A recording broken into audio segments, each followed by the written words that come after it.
तर जरांगे पाटील यांनी कोल्हापूर आणि सातारा या दोन्ही राजघराण्यांना कुणबी नोंदींची शिदोरी शासनाकडे उघडी करण्याचं आवाहन केलं।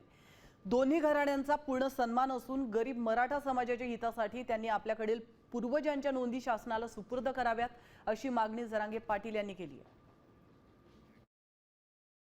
मी सन्मानच करतो त्या दोन्ही गाड्यांचा पहिल्यापासून।